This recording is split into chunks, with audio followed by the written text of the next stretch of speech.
Hello all. अभी तक 10th में आपने फिजिक्स में बस थोड़ा बहुत प्रकाश के बारे में जाना है, जो कि आप 9th में पढ़ चुके थे।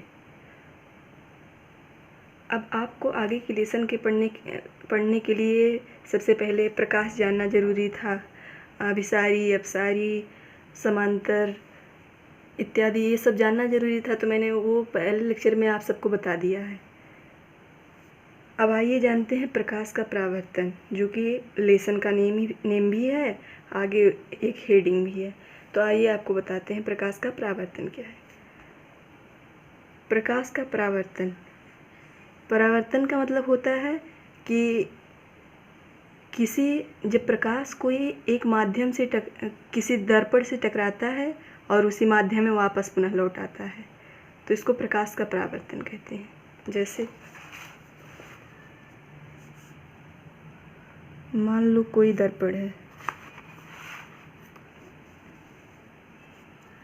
अब दर्पण का मतलब होता है जिसके एक भाग पे ये पॉलिश किया होता है। पॉलिश मतलब कलई।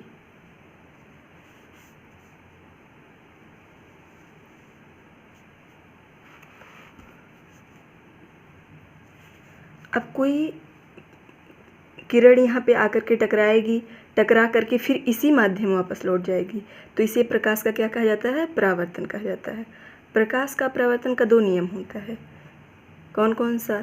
सबसे पहले आइए हम जानते हैं कि आपतित किरण क्या है, परावर्तित किरण क्या है, आपतन कोण क्या है, परावर्तन कोण क्या है, अभिलंब क्या है। ये सब जब जान लेंगे तभी हम परावर्तन के नियम को जान पाएंगे। आइए देखते हैं। मान लो कोई प्रकाश की किरण आई। किरण पुंज नहीं कहा मैंने, किरण कहा है। किरण का मतलब होता है एक, ऐसे आई, यहाँ दर्पण से टकराई, जहाँ भी टकराई उस बिंदु को कहते हैं आपतन बिंदु।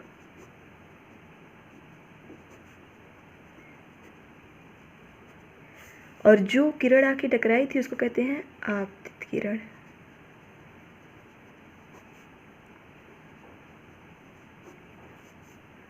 अब आपतित का मतलब क्या है? आपतित, आ मतलब आ करके, पतित मतलब गिरे। जो किरण आ करके किसी दर्पण पे गिरे उसको कहते हैं आपतित किरण। आती हुई किरण है, दर्पण पे एक बिंदु पे गिरी, जिस बिंदु पे गिरी उसको आपतन बिंदु कहा गया। जो किरण गिरी उसको कहा गया आपतित किरण। अब आगे देखते हैं। जब ये यहाँ पे आकर के आपतन बिंदु पे गिरी, तो गिर करके यहाँ पे यहीं पे नहीं टिक गई, ये फिर उसी माध्यम में परावर्तित हो गई। इसको कहते हैं परावर्तित किरण।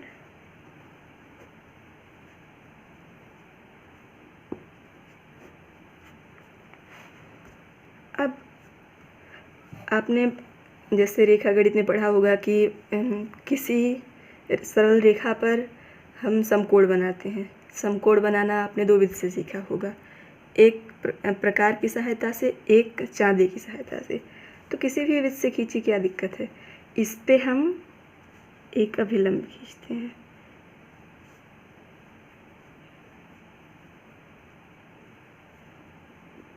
लंब खींचते हैं, इसको कहा जाता है अभिलंब।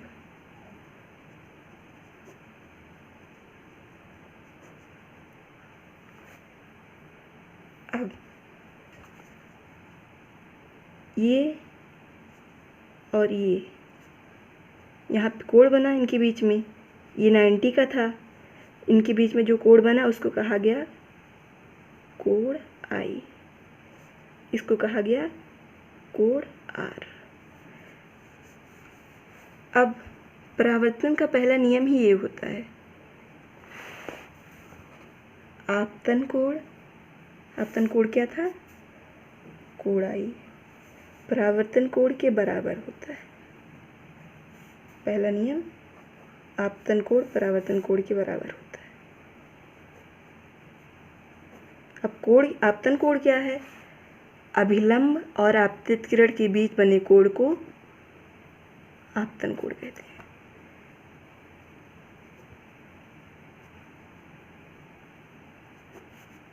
और अभिलंब और परावर्तित किरण के बीच बने कोण को क्या कहते हैं? परावर्तन कोण कहते हैं।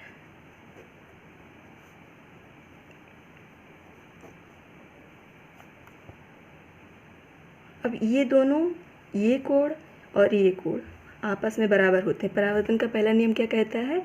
आपतन कोण और परावर्तन कोण दोनों आपस में बराबर होते हैं। तो मैंने ये लिखा, आपतन कोण को मैंने क्या माना था? कोण आई, और परावर्तन को कोण आर। तो आपतन कोण परावर्तन कोण के बराबर होता है। ये टॉपिक आपके लिए बहुत बहुत ज़्यादा इम्पॉर्टेंट है। कभी कभी तो ये 2 नंबर में पूछ भी लेता है। और तो मैं क्या सोचती हूँ कि आप साथ साथ नोट्स भी बनाते चलिए। इतना धीमे लिखा जा रहा है तो मुझे नहीं लगता कि आप नहीं लिख पाएंगे मेरे साथ। तो कोशिश करिए, और साथ में आपको मतलब जहाँ ज़्यादा दिक्कत हो रही हो तो उसको पॉज कर लीजिए, उसको रोक लीजिए बीच में वीडियो, फिर उसके बाद उसको स्क्रीनशॉट ले लीजिए। स्क्रीनशॉट नहीं लेना आता है तो उसको पॉज करके उसके बाद तब फिर नोट कर लीजिए।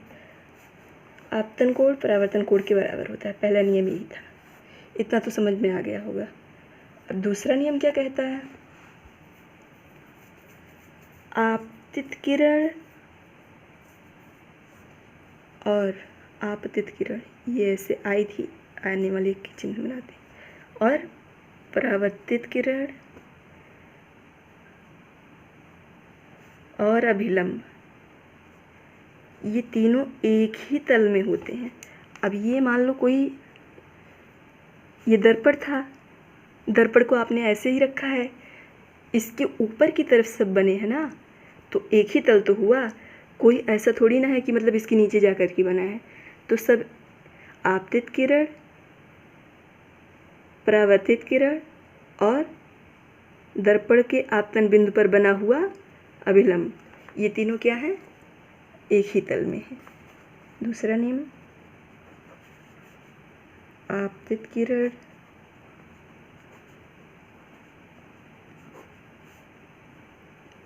दर्पण के आपतन बिंदु पर अभिलंब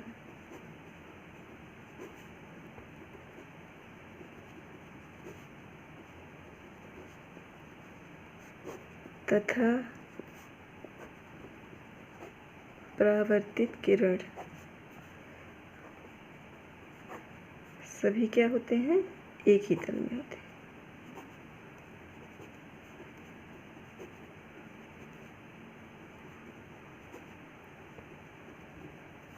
ये हो गया प्रकाश के परावर्तन का नियम। प्रकाश के परावर्तन के नियम में अभी आपने जाना कि सबसे पहले आपने जाना आपतित किरण क्या है। आपतित किरण का क्या मतलब है? जो किरण आकर किसी बिंदु पर, दर्पण के किसी बिंदु पर गिरती है, तो जिस बिंदु पर गिरती है उसको आपतन बिंदु कहा जाता है, और वहाँ से वो उसी माध्यम में परावर्तित हो जाती है। परावर्तित मतलब कि वो चली जाती है, तो उसको क्या कहा जाता है? परावर्तित किरण कहा जाता है। फिर हमने एक अभिलंब खींचा आपतन बिंदु पर, और जो अभिलंब और आपतित किरण के बीच में कोण बना वो आपतन कोण था, और जो अभिलंब और परावर्तित किरण के बीच में कोण बना वो परावर्तन कोण था। फिर पहला नियम आपने ये देखा कि आपतन कोण परावर्तन कोण के बराबर होता है। दूसरा आपने देखा कि आपतित किरण, परावर्तित किरण और अभिलंब तीनों एक ही तल में होते हैं। अब आगे देखते हैं।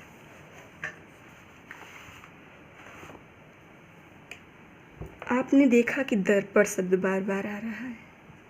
अब दर्पण का मतलब क्या होता है? सबसे पहले आपको कुछ बताती हूँ, कुछ करके दिखाती हूँ। ये मान लीजिए एक चम्मच है। अवतल दर्पण, उत्तल दर्पण, समतल दर्पण, ये सब के बारे में आपने 9th में बहुत अच्छे से सुना होगा। अगर नहीं सुना है तो इसका मतलब आपने पढ़ाई पे ध्यान नहीं दिया है। तो एक बार फिर से सुन लीजिए ध्यान से। ये जो थोड़े गड्ढे वाला जगह है, ये पूरा ये गड्ढे वाला, ये है अवतल दर्पण। और इसके पीछे ये क्या है, उत्तल दर्पण। फिर से ये उत्तल दर्पण, ये उत्तल दर्पण। अब आप ही बताइए, अगर पानी डालेंगे इधर ज़्यादा बचेगा कि इधर डालने पे ज़्यादा बचेगा? ऑफ कोर्स इधर ही बचेगा। तो ऐसे ही जब कोई किरण, प्रकाश किरण जब आकर के इस पे गिरती है तो ये आकर के एक बिंदु पे आती हुई यहाँ गिरी, मान लो फिर आ गई, फिर यहाँ पे गिरी, फिर आई, सब एक बिंदु पे जाकर के इकट्ठा होने लगते हैं। लेकिन अगर हम उत्तल दर्पण पे ऐसा करते हैं तो ऐसा कुछ नहीं होता है। अगर मान लो हम पानी की बूंद डालते हैं तो क्या होगा, पानी की बूंद डालने पे तुरंत उसका फैलाव हो जाएगा। जैसे हम डालते रहेंगे वो चारों तरफ फैलती रहेगी। तो इसका मतलब मैंने आपको बताया था कि अभिसारी, अपसारी, समांतर। तो अभिसारी का मतलब मैंने क्या बताया था, अवतल दर्पण। अभिसारी मतलब एक जगह पे इकट्ठा होना। इकट्ठे होने का गुण किस में है, अवतल दर्पण में। अब मैंने आपको करके दिखा दिया है तो आप अच्छे समझ गए होंगे। और उत्तल दर्पण में क्या होता था, अपसारी मतलब फैलाव, चारों तरफ फैलाव किरणों का। मैंने उसको आपको एक बस समझाने के लिए बताया है, कहीं लिख मत दीजिएगा कि ये चम्मच लेकर के फिर ऐसे ऐसे करके, ये सब नहीं। बस लिखना क्या है, जो लिखना है मैं उसको कॉपी में लिख रही हूँ, उसको आप नोट्स बनाते रहिएगा। आज के लिए मैं सोच रही हूँ कि इतना ही रखूँ। थोड़ा थोड़ा पढ़ेंगे और समझ समझ के पढ़ेंगे, ज़्यादा बोर भी नहीं लगेगा। क्योंकि आप लोग को अक्सर लगता होगा फिजिक्स से थोड़ा कटाव टाइप होता होगा। तो कल पढ़ते हैं गोलीय दर्पण क्या है, उससे बना हुआ प्रतिबिंब कैसे होता है, अवतल दर्पण कैसे बनता है, लेंस के बारे में और आगे जानेंगे। अभी तो फ़िलहाल गोलीय दर्पण में ही बहुत सारा पढ़ना। गोलीय दर्पण में अवतल दर्पण से बना हुआ प्रतिबिंब, फिर उत्तल दर्पण द्वारा बना हुआ प्रतिबिंब, फिर उसके कुछ क्वेश्चंस होंगे वो लगाएंगे। और विश्वास कीजिए बहुत अच्छे से समझ में आएगा, लेकिन आपको टाइम भी देना पड़ेगा।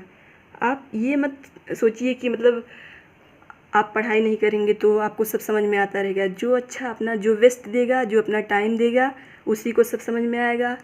अब ऐसा कोई नहीं है कि लॉकडाउन में सब लोग अपने घर पे बैठे होंगे, वो पढ़ाई नहीं कर रहे होंगे। जो पढ़ाई नहीं कर रहा वो समझो बहुत पीछे जा रहा है। एग्ज़ाम तो आपका उसी वक्त पे होना है, तो आप पढ़ाई पे भी ध्यान दीजिए, मस्ती पे ध्यान दीजिए। आज के लिए बस इतना ही। Thank you so much.